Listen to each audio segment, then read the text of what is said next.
Allahu mawjudun qadimun baqi mukhalifun lil khalqi bil itlaqi wa qaimun bani wa wa'idun wa ay qadimun bin alim kulli syai' sami'un basiru wal mutakallimu lahu sifatun sab'atun tantadimu.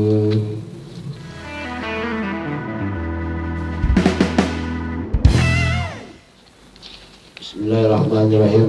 Lanjutan dari yang kemarin, sifat Allah Subhanahu wa ta'ala, yaitu qiyamu bi nafsihi min wahidin wahdaniyat, mana wahdaniyat bagi Allah Subhanahu wa ta'ala itu mencakup kepada tunggal dan Allah, tunggal daripada sifat-sifatnya dan juga tunggal daripada af'alnya. Pengertian dari tunggal datnya artinya Allah tidak tersusun dari berbagai juz sebagaimana yang ada pada makhluknya. Seperti kita ini tersusun dari juz-juz, kepala, tangan, kaki, badan, rambut, semuanya ini, mata disusun sama Allah, biasa ditakwim, luar biasa berarti manusia. Hidungnya cakep, matanya cakep, jadi kayak udah diukur sama Allah, naruh mata pas banget di sini, ya bener nggak? Naruh alis di atas mata, itu kan kalau ibarat ilmu apa? Arsitektur kan itu luar biasa tuh, inovasinya itu. Namun bagi Allah memang nggak perlu pakai yang namanya arsitektur, sebab Allah punya sifat al-badi. Apa al-badi? Allah menciptakan sesuatu seindahnya luar biasa, dan itu tanpa nyontek. Allah ciptain hidung kita cakep, cakep hidung. Coba kalau hidung, kalau diciptakan hidung umpama nggak kayak yang kita tahu hidung begini, coba bayangin. Nah, mulut Allah bikin indah, dibentuk seperti gitu, indah luar biasa. Bahkan bibir itu ada yang bilang bibir apa, bibir tipis, bibir tebal, indah semua juga Allah ciptain. Di belakang bibir ada gigi, ada lidah, indah luar biasa. Ya, terus kalau bikin lagi tangan bentuknya begini, indah luar biasa. Itulah kehebatan Allah Subhanahu wa ta'ala kalau kita pikir-pikir. Jadi nggak ada yang bisa nandingin keindahan bikinan Allah. Kalau bikinan manusia, finishingnya aja kadang-kadang lama banget, juga masih ada cacatnya.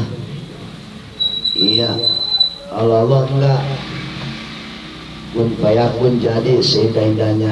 Namun yang paling indah ya ciptaan manusia, ciptaan Allah ya manusia, namanya makhluk manusia. Biasa nih takwim, diciptakan kakinya cakep, ya ada betisnya cakep, di betis ada bulu-bulu cakep, indah, insyaallah.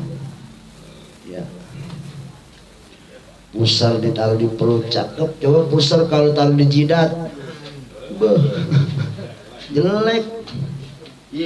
Mata udah diukur nih, ukurannya berapa senti, lempeng mata itu ya, mata satu, mata kiri, mata kanan, keadaannya cakep, indah. Dan juga mata dibentuknya begitu indah, luar biasa. Ya, yang belok juga cakep, yang sipit juga cakep, nggak ada yang jelek ciptaan Allah. Yang matanya hitam, bola matanya hitam-hitam cakep, yang kebiru-biruan juga cakep. Itulah keindahan Allah Subhanahu wa ta'ala. Allahu Jamil, Allah itu maha indah. yuhibbul jamal, Allah cinta yang indah-indah. Itu kam bidzat, kam bidzat, wahdaniyat bidzat. Kemudian kemarin kita ulang lagi nih biar ingat aja, ada wahdaniyat sifat. Sifat Allah tunggal, cuman tunggal sifat Allah mencakup kepada semua sifat. Yang jelas sifat Allah wahdaniyat, tunggal sifatnya. Sebab kalau sifat Allah banyak ta'adud, lebih daripada 1, 2, 3, berarti Allah lemah. Lemah, logikanya lemah. Seperti umpama kayak kita, kalau Allah umpama punya sifat kudratnya 2, enggak tunggal umpama nih ya, logikanya berarti Allah lemah. Kok lemah? Ya coba, kudrat pertama, kudrat 1 Allah buat bikin manusia, lalu kudrat 2 tugasnya ngapain? Jadi seakan-akan kudrat 2 ini nggak bisa bikin manusia, berarti kan sifat kudrat keduanya itu lemah. Mustahil bagi Allah ada lemah. Kan logikanya begitu. Kalau umpama sifat kudrat Allah lebih dari 2, lebih dari 1, 2, berarti ada yang lemah 1, ada yang lemah. Sedangkan mustahil bagi Allah ada sifat cacat sedikit pun baginya. Nggak ada, bagi Allah sempurna. Maka sifat Allah itu sempurna. Atau seperti kemarin sifat ilmu Allah. Ilmu Allah tuh tunggal. Ilmu Allah cuma 1, cuma mencakup kepada seluruh bagian ilmu yang kita tahu. Sebab kalau Allah ilmu lebih dari 1, umpama ilmu Allah 2, berarti ada yang lemah dari antara yang 1 itu. Sebagaimana kayak manusia punya ilmu banyak karena lemah. Ada punya ilmu matematika, punya ilmu bahasa Inggris, punya ilmu bahasa Indonesia, punya ilmu bahasa Jepang. Kenapa itu? Menandakan manusia lemah. Jadi banyaknya ilmu menandakan kelemahan. Kalau kita beda, banyaknya ilmu semakin sombong kita mah. Padahal itu semakin lemah buat dirinya. Kenapa lemah?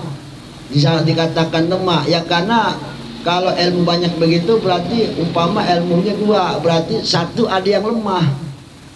Enggak bagaimana sifat Allah maha sempurna. Kalau misalnya sifatnya ada yang lemah kan mustahil bagi Allah. Kenapa manusia ilmunya banyak? Karena lemah. Punya ilmu bahasa Inggris, dia punya ilmu mekanik. Gak mungkin bahasa Inggris dibuat ngotak-atik mesin. Kira-kira tuh ilmu bahasa Inggris mampu nggak buat ngotak-atik mesin? Berarti ilmu bahasa Inggris manusia lemah, cukup cuman buat ngomong tulis doang. Diajak ngomong Arab mah kelabakan. Nggak mampu berarti dia buat membaca. Berarti pengetahuan bahasa Inggris cukup di Inggris doang. Itu menandakan lemah. Ada batas berarti, ada kelemahan, ada pembatas. Dia nggak mampu melewati batas itu. Itu namanya lemah. Wajar kalau manusia ilmu banyak disebutnya karena lemah. Allah ilmunya tunggal kan, Allah maha segala-galanya, maha tahu segala-galanya dengan 1 ilmu tapi mencangkup seluruh bagian ilmu yang ada di alam dunia, ilmu manusia dan ilmu-ilmu semuanya. Cukup dengan 1 ilmunya Allah subhanahu wa ta'ala, maka lemah. Kayak kita punya tangan 2 menandakan kita lemah. Kita punya kaki 2 menandakan, coba punya kaki 1. Ayo jalan, nggak bisa kan? Berarti lemah, butuh 1. Ya karena memang 1 lemah. Semakin banyak kebutuhan semakin lemah menandakan kelemahan kita. Itulah makhluk sifatnya. Yang ketiga kemarin wahdaniyat bil af'al.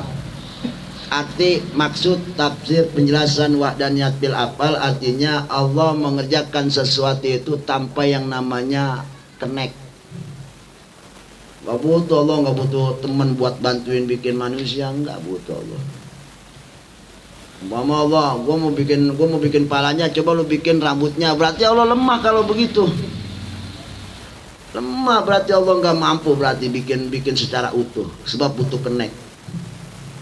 Seakan-akan kalau yang connect yang bikin rambut, Allah bikin pala, berarti Allah gak mampu bikin rambut, berarti Allah lemah. Mustahil adanya.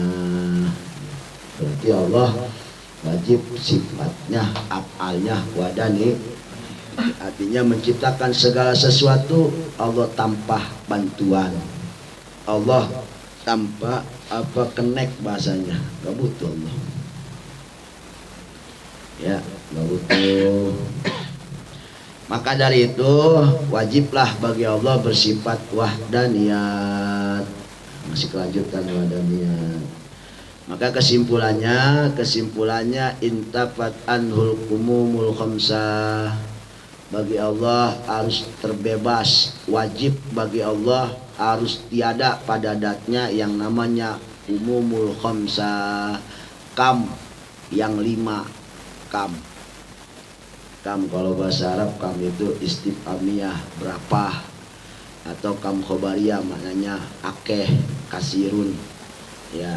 Jadi kam itu ada 2, ada kam istifhamiyah ini insya'iyah, ada kamnya kam khobariyah. Kalau kam khobariyah maknanya berarti banyak. Maka Allah harus terbebas dari yang namanya sifat kam khamsah. Kamnya ada 5, ada kam munfasilah, ada kam muttasilah. Ya, panjang lebar penjelasannya seperti itu. Ini masalah wahdaniyat. Berarti sifat lawan wahdaniyat mustahil bagi Allah ta'adud. Artinya banyak. Ta'adud bidat berarti Allah tersusun dari berbagai macam dat. Banyak susunan berarti mustahil bagi Allah. Cukup buat kita beriman Allah wahdaniyat, udah segitu. Gak boleh pikir-pikir kemana-mana lagi tentang zat Allah, haram hukumnya. Yang jelas kita punya Tuhan namanya Allah, titik, udah. Kalau ada nanya Tuhan lu kayak apa, laisa kamitslihi syai', Allah nggak seperti siapa-siapa gitu. Ya, Allah ada di mana? Allah la yahtajul makan, Allah nggak butuh tempat. Itu jawabannya. Jadi kalau kita ditanya tentang makhluk, jawabannya berarti si Anu si Jet ada di mana? Ada di tempat Ano. Berarti itu jawaban untuk makhluk. Makhluk itu butuh tempat. Berarti kalau Allah lawannya jawabnya. Allah ada di mana? Allah nggak butuh tempat. Allah kayak mana? Allah nggak kayak siapa-siapa. Gitu, paham? Jadi mensifati Allah lawan daripada sifat makhluknya. Cara jawabnya seperti itu.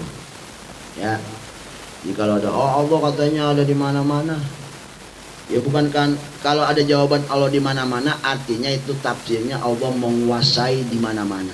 Gitu. Allah menguasai semua apapun yang ada di alam dunia maupun di alam gaib, alam dohir, alam apa aja. Bahasanya Rabbil Alamin. Allah yang merajai seluruh alam. Berarti Allah menguasai seluruh alam. Itu jawaban bijaknya seorang muslim yang imannya pengen selamat daripada akidah-akidah tersesat, dengan jawaban-jawaban yang nilainya. Jadi nanti yang kam 5 itu apa aja? Ada kam munfasil bidat, 1, ada kam muttasil bidat, yang kedua, yang ketiga ada kam munfasil fis sifat, ada kam munfasil fis sifat, ada kam munfasil fil af'al. Jadi ada 5 kam. Kamun fasil fisipin, kamu tasil fidat, kamu fasil fidat, kamu fasil fisibat, kamu fasil fisibat, kamu fasil fil af'al. Hafal? Udah nggak apa-apa, yang penting kita tahu aja artinya. Ya nggak apa-apa, yang penting kita tahu maksudnya. Gitu. Ini kita masih ada niatnya. Jadi ini tolong beda dikit juga terangannya mau panjang kalau terangin mah. Mana yang pertama kamun fasil fidzat? Apa artinya makna dari kamun fasil fidzat? Artinya al-munfi anhu ta'ala maknahu, maknanya apa?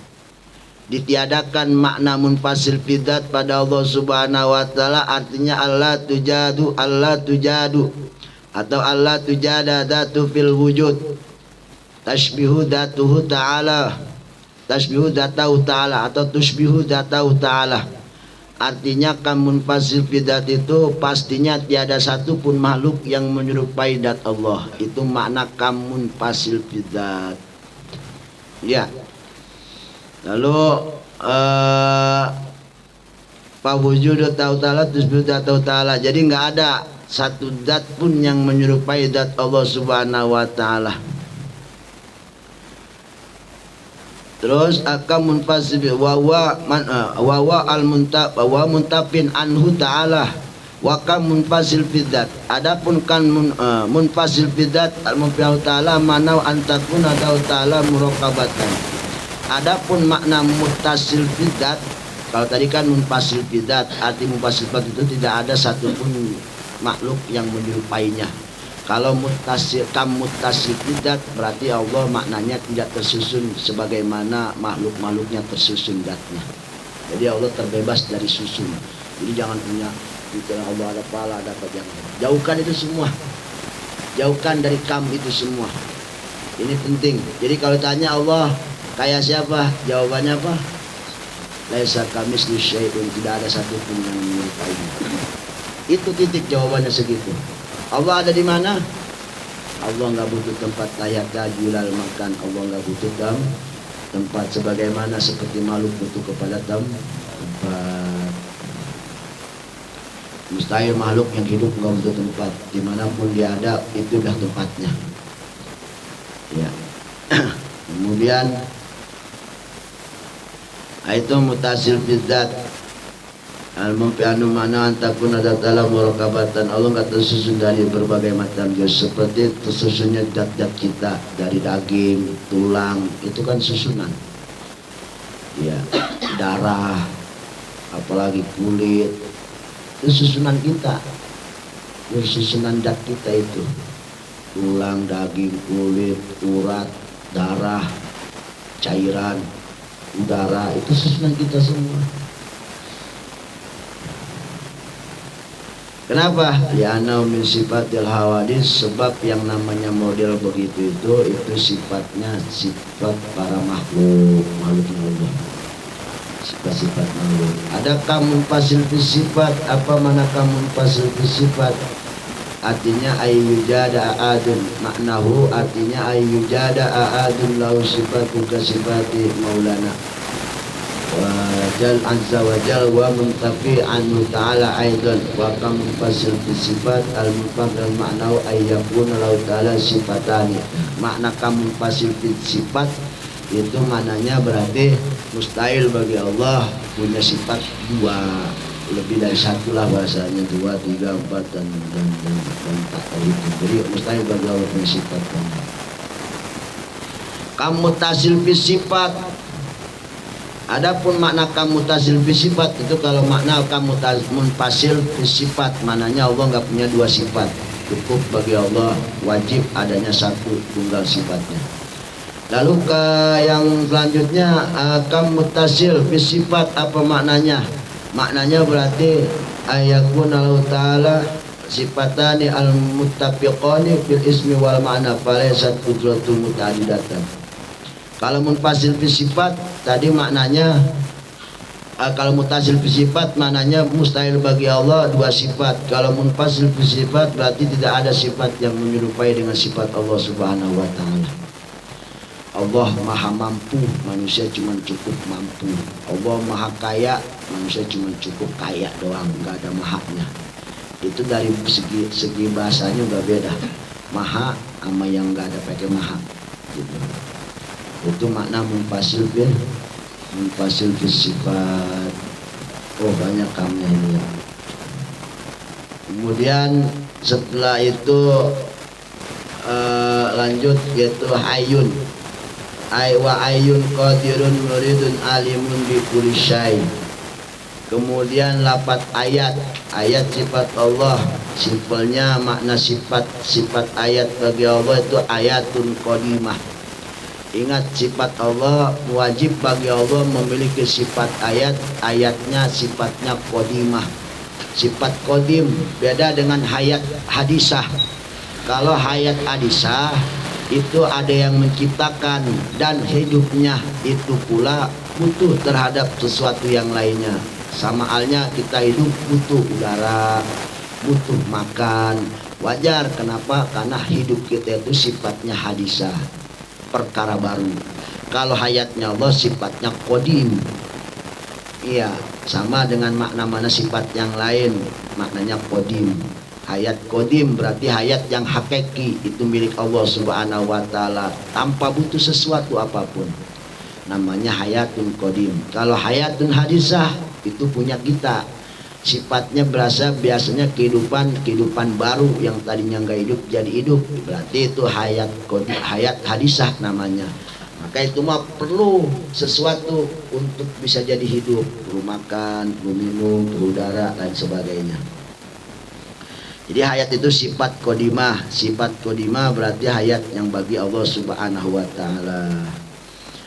Nah, gitu. Kemudian allati qamat bi anta alama wa tuqaddira qala ta'ala kullu syai'in qadir.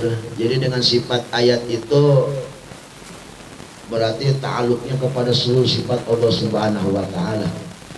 Wujud irodatnya semua, sifat ilmunya Allah juga sama. Jadi kesimpulannya di bait ayat wa ayun, artinya di situ ayun qadimah, hayatun qadimatun tidak ta'ala, yaitu sifat yang wajib bagi Allah Subhanahu wa taala adanya. Kemudian wa tawakkal alal ayyil ladzi la yamut, dan ini banyak dalilnya tentang wajib tentang Allah punya sifat ayat. Allah Ta'ala wa tawakkal alal hayyil ladzi la yamut, tawakallah kamu kepada zat yang tak pernah mati, yaitu Allah. Uluman alaiha fan, itu dalil yang lainnya lagi dalam Al-Quran, wa kullu man 'alaiha fan wa yabqa wajhu rabbika dzul jalali wal ikram. Itu juga sifat ayatnya Allah Subhanahu wa taala, al-hayyun la yamut. Jadi kalau sifat hayyun qadimatun, sifat bagi Allah itu hayyun qadimatun, sifat ayat qadim itu beda dengan ayatnya ayat hadisah. Dari segala sisinya semua berbeda. Kalau hayyan qadimun itu layamut, nggak bakal ketemu kematian. Beda dengan ayat kehidupan yang hadisah, pasti ketemu kematian. Yang disebut uluman alaiha fan, semuanya pasti akan mengalami kehancuran, kematian. Itu simpelnya begitu. Ya, terpanjang lebar mah gampang dah. Kemudian qadirun muridun alimun bi kulli syai. Wajib juga kita meyakinkan Allah bersifat qudrat. Ya, qudrat sifat Allah Subhanahu wa taala, sifatun qadimatun fi dzati ta'ala. Sifat yang wajib pada zat Allah Subhanahu wa taala. Dengan sifat qudrat itu apa? Antab ala wa tatsuka, yaitu sifat qudrat maknanya boleh bagi Allah menciptakan atau wa tatsuka atau meninggalkan.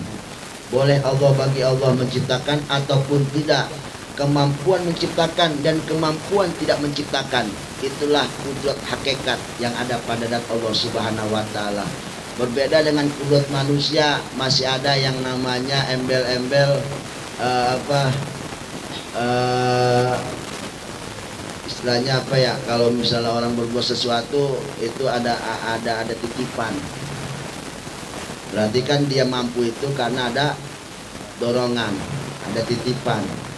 Maka itulah sifat kudratnya, bukan kudrat bagi Allah. Kalau kudrat, oh ya, nggak ada intervensi istilahnya gitu. Jadi Allah mau menciptakan, tidak ada intervensi. Bagi Allah juga hak untuk tidak menciptakan, juga tidak ada intervensi. Itu sifat kudratnya Allah Subhanahu wa taala. Berbeda, manusia mampu ada intervensi, kagak mau juga ada intervensi, ketidakmauan ada intervensi, kemauan juga ada intervensi. Beda bagi Allah, maunya Allah menciptakan sesuatu itu tidak ada dorongan atau apapun. Ya, tidak ada unsur-unsur dorongan atau kepentingan lain daripada Allah Subhanahu wa taala. Bahkan Allah menciptakan sesuatu pun tidak ada unsur kepentingan, sebab kepentingan itu juga intervensi berarti. Jadi Allah Maha bersih dari semua hal-hal itu. Karena kalau Allah menciptakan sesuatu dengan kudratnya ada intervensi, berarti Allah lemah. Karena Allah ada paksaan berarti kalau begitu. Ya, ada intervensi. Ya ini mah cuman keinginan itu berarti yang mendorong, berarti itu dia intervensi keinginan itu yang disebut intervensi. Bagi Allah nggak ada. Bahkan Allah menciptakan manusia apapun di alam dunia ini makhluknya tidak ada kepentingan sekecil apapun bagi Allah Subhanahu Wa Taala. Kali gitu Allah bikin manusia biar pada nyembah semua sama Allah, enggak. Buktinya di alam dunia ada yang kagak nyembah. Iya. Allah nyiptain surga gitu buat kepentingan bagi Allah gitu, buat orang-orang yang enggak. Buktinya Allah ciptain neraka juga. Artinya semua enggak ada kepentingan bagi Allah sedikit pun. Baik sembahan-sembahan kita.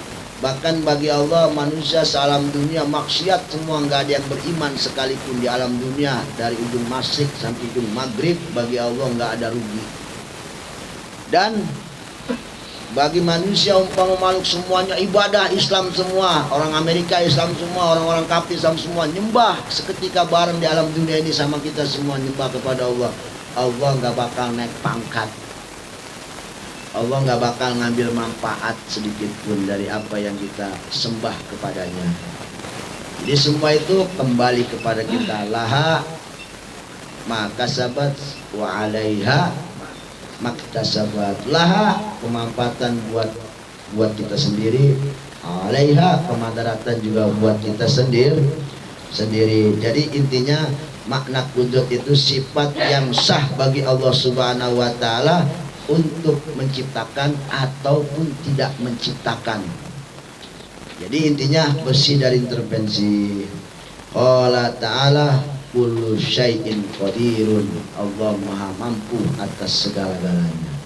Syai'in ini kan berarti maknanya umum, hal yang sifat bagaimanapun semua bagi Allah itu nggak ada yang mustahil. Mampu Allah menciptakan apapun yang, jadi intinya nggak ada mustahil lah bagi Allah. Orang pengen dijadikan Allah umpama pintar, nggak mustahil bagi Allah. Justru pintar itu dari Allah. Orang mondok jadi pintar itu bukan kiai yang nyiptain, Allah yang bikin. Lah kiai mah cuman sabab doang, ngajar. Yang bikin dia cerdas, paham agama Allah tentunya. Allah yang buat, bukan kiai. Kiai nggak bisa nyetak kiai. Kiai nggak bisa nyetak. Hebat berarti kalau ada kiai nyetak kiai. Ya, semuanya daftar jadi kiai aja sama kiai, orang yang nyetak. Jadi semua adalah Allah yang buat. Kembali kemarin kita, kalau kita mah cuma cukup syariat titik sampai syariat doang. Finishnya Allah yang buat. Kudratnya Allah Subhanahu Wa Taala. Kemudian iradah. Ya di sini muridun. Sifat iradahnya Allah Subhanahu Wa Taala. Yang mana sifat tak tadi terju a'adu ajaizaini alal ukhra alal akhar. Qala ta'ala inna rabbaka fa'alun lima yurid. Jadi dengan sifat irada Allah artinya sifat yang menentukan mana yang Allah pilih di antara dua masalah. Itulah keinginan Allah. Ya antara jadi atau tidak. Yang umpama yang terjadi antara ada dan tiada, umpama yang terjadi ada, itulah iradahnya. Dan itulah kehendak Allah, dan kehendak Allah lah yang terbaik gitu. Ya, umpama kita punya keinginan. Ingat Allah juga punya keinginan, tapi yang pasti yang jelas keinginan Allah lah yang terjadi. Tapi kan itu cita-cita gue juga terjadi juga, itu mah kebetulan. Sifatnya kebetulan, jangan sombong. Ya, kita punya cita-cita hasil, bahwa kita ngomong ini buah hasil gua ini, jerih payah gua, enggak, bukan. Kita mati-matian pengen jadi kaya, banting tulang pas keringat 24 jam kita kerja, jadi kaya. Yang pasti kaya itu adalah iradahnya Allah, bukan keinginan kita. Bukan keinginan kita. Mati-matiannya itu bukan, atau keinginan hati kuat itu bukan. Tetap kita mah nggak ada kekuatan apapun menciptakan sesuatu. Ingat kemarin, tidak ada pun makhluk yang memberikan efek kepada hal yang lain, memberikan taksir kepada yang lain. Ada obat nggak berefek kepada kesembuhan, Ya, mati-matian usaha enggak berefek kepada jadi kaya, enggak. Semuanya adalah keinginan Allah, bukan keinginan kita. Maka Allah lah keinginan yang terbaik buat kita. Bahkan Allah lebih tahu apa yang ada di isi hati kita. Ya, kita punya keinginan kan di hati. Allah lebih tahu keinginan kita daripada kita sendiri. Bayang gak itu? Kita punya keinginan, Allah lebih tahu keinginan kita daripada kita yang punya keinginan sendiri. Keinginan kita Allah lebih tahu daripada kita yang punya. Luar biasa, itulah hebatnya Allah. Jadi intinya, kesimpulannya, manusia hanya cukup punya keinginan. Tetap yang jadi keinginan Allah, bukan keinginan kita. Jadi ini mapan akur, Allah ngasih sehat keinginannya, kita pengen sehat juga, jadi sehat. Berarti kan keinginan kita sama keinginan Allah sama, tapi tetap yang diakui keinginan Allah, bukan keinginan kita. Ngerti?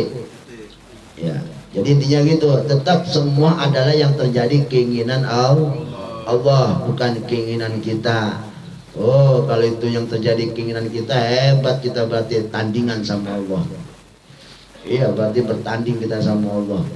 Bisa menciptakan sesuatu berarti kalau begitu. Itu sifat iradanya Allah Subhanahu wa taala. Dalilnya mana? Inna rabbaka fa'alul lima yurid. Tentunya dan yang pastinya nih ya, bahasanya pakai inna. Inna itu aku tauhid. Perlu kita tahu wahai para umat manusia, khususnya orang-orang yang beriman kepada Allah, untuk memperbaiki tauhidmu. Ingat, inna sesungguhnya, berarti ini bahasanya keras. Tauhid kuat sangat. Perlu ente yakini, inna rabbaka Tuhanmu lah fa'alu yang menciptakan lima yurid, akan keinginan-keinginannya, iradahnya, kehendaknya. Berarti semua yang ada di mata kita terjadi itulah kehendak Allah, bukan keinginan kita. Adapun kalau sama dengan keinginan kita, itu mah kita anggap lagi pas-pasan, lagi selempengan, lagi sejalur.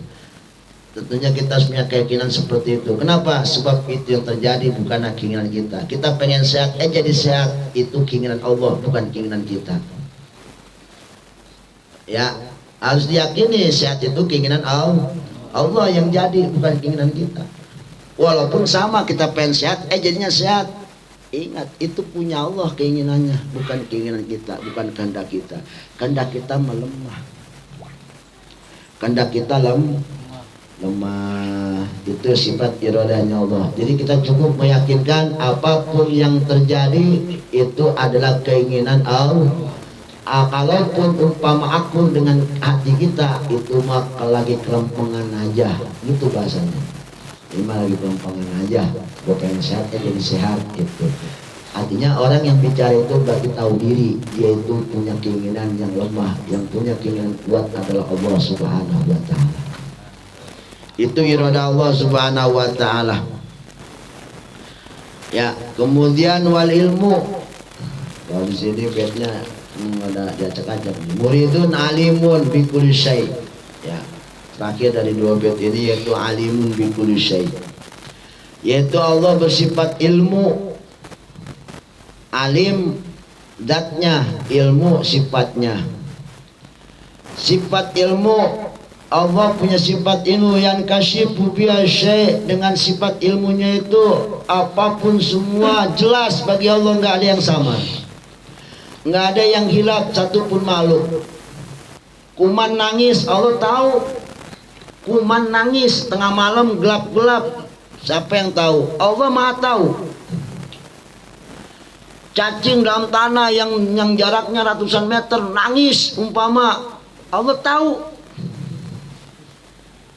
Ya, kita mah jangankan cacing di bawah tanah, kita nginjak tanah di bawah telapak kaki kita, itu ada kutu lagi nangis, tahu kita. Semut hitam dalam hutan yang gelap gulita lagi ngapain, Allah tahu. Semut paling kecil pun Allah tahu. Kuman lagi jalan dimanapun Allah Maha tahu. Jadi nggak ada pun di alam dunia ini yang makhluk yang paling kecil sampai yang paling gede, Semuanya bagi Allah, nggak ada yang samar-samar, jelas semua kelihatan bagi Allah. Itu ma'alimnya Allah subhanahu wa ta'ala. Jadi jangan takut punya Tuhan alim.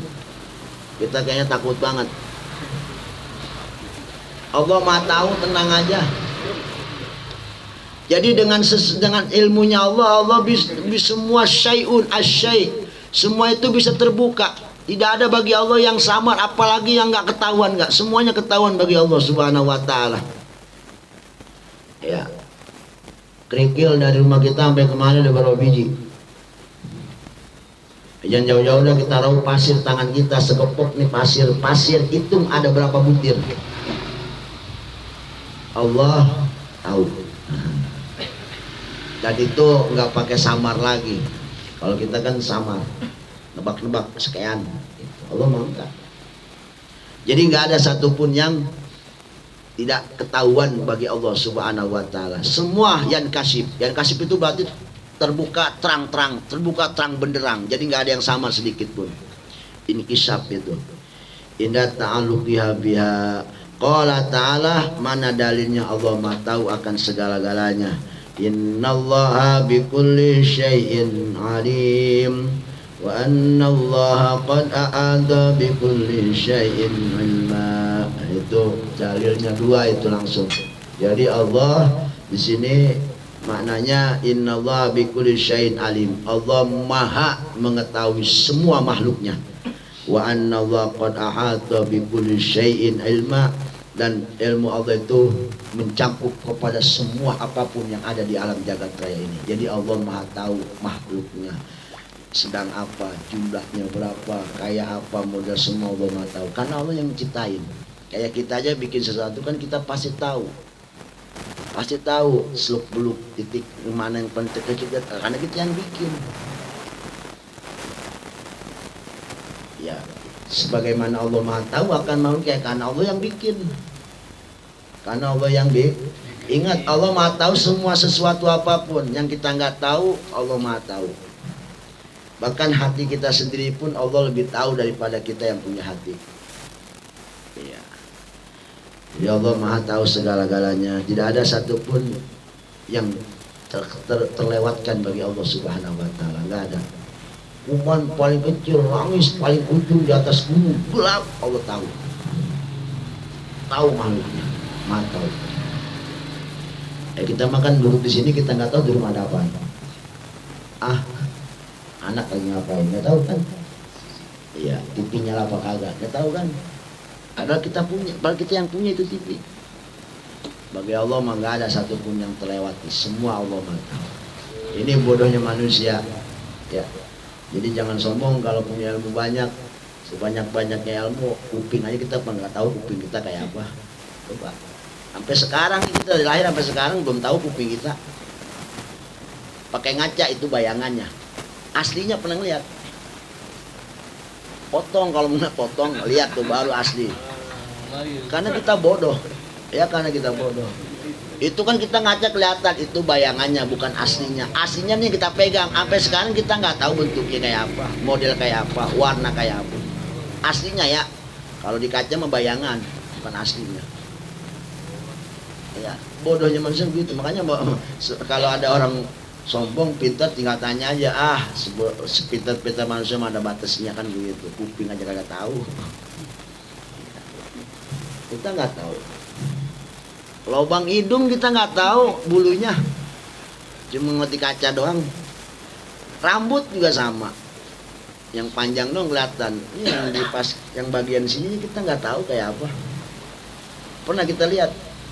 Enggak. Berarti kan kita mah terbatas pengetahuan kita. Hal itu aja kita nggak tahu, yang padahal itu kita punya. Apalagi yang kita nggak punya, yang kita nggak tahu. Ya, belakang kita pernah nggak belakang? Pernah. Walikat nih, yang kalau dipencet sakit itu kita suka teriak. Pernah ngeliat? Boro, ya bodoh kita mah. Ya karena kita terbatas pengetahuan. Kita nggak tahu kan? Ya jadi intinya tetap kita mengakui Allah maha tahu, berarti di situ kita mengakui diri kita ketidaktahuan. Itulah seorang hamba harus seperti itu. Ya, seorang hamba memang seperti itu sifatnya. Kemudian faqau nazim alimun bi kulli syai. Makna daripada alimun bi kulli syai di sini ay sawaun kana mujmalan au mufassalan, mungkinan kana au mumtanian au wajiban. Jadi di sini makna alimun bi kulli syai itu artinya baik itu sesuatu itu bersifat mujmal secara keseluruhan. Laut di pasir Bali ada berapa biji pasirnya secara keseluruhan Allah Maha tahu. Bahkan bukan secara keseluruhan, mufassalan, bahkan satu-satunya Allah tahu yang ukurannya yang ukurannya sekian kecil ada berapa biji Allah tahu detail.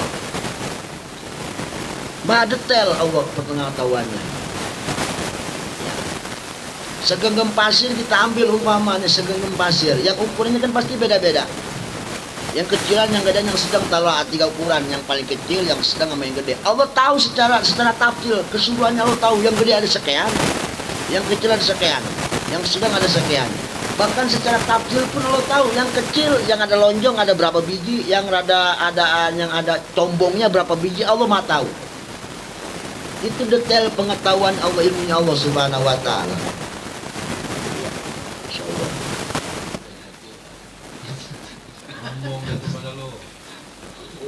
Itu hebatnya Allah Subhanahu wa taala.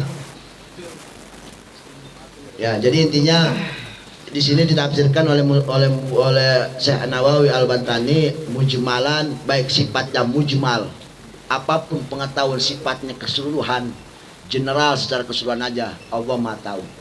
Bahkan bukan itu aja, mufassalan, diperinci atu-atu Allah Maha tahu. Maha tahu Allah Subhanahu wa taala. Kita cabut rambut satu, sifat dari ujung rambut sampai ujung rambut itu kan ada yang warnanya kehitaman, ada yang kecoklatan, yang belang-belang apa gimana warnanya nggak sama.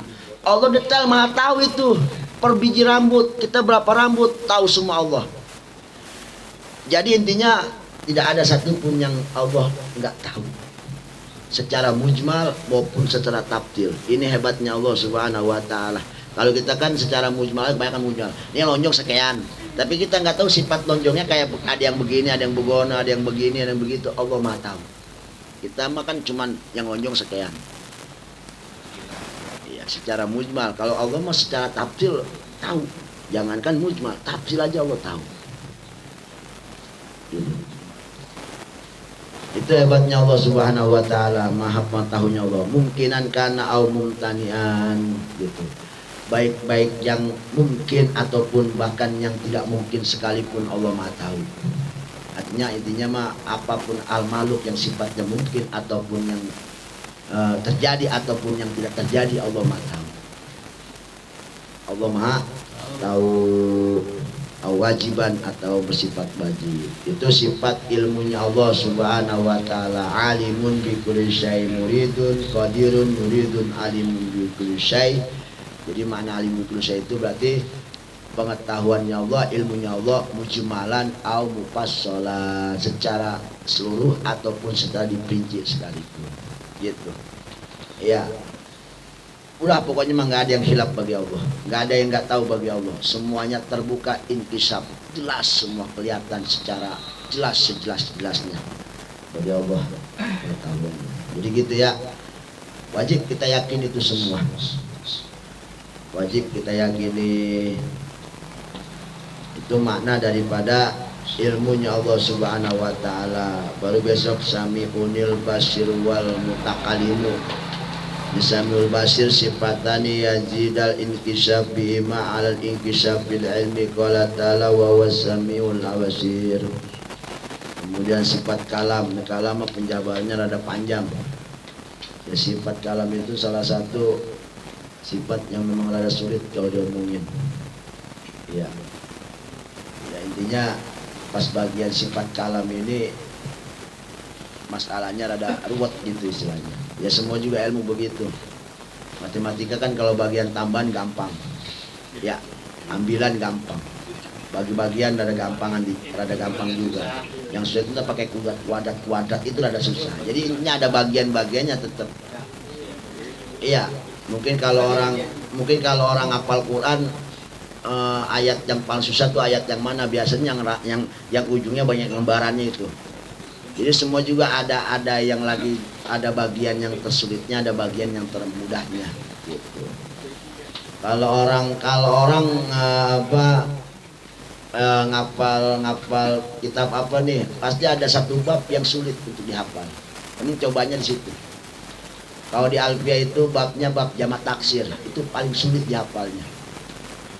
Alfiyah itu bab jamak taksir yang sulit. Udah bednya banyak, satu pasal itu bednya banyak, babnya itu bednya banyak, udah gitu wajan semua. Bentuknya wajan semua bednya itu, makanya itu sulit. Kalau kita ngaji tauhid ya pas bagian bab kalamnya yang sulit. Yang ada bukan semua ada sulit lah. Guru dimutara dulu berarti kalau bab kalam mah. Wallahu a'lam bishawab. Walhamdulillahirabbil alamin.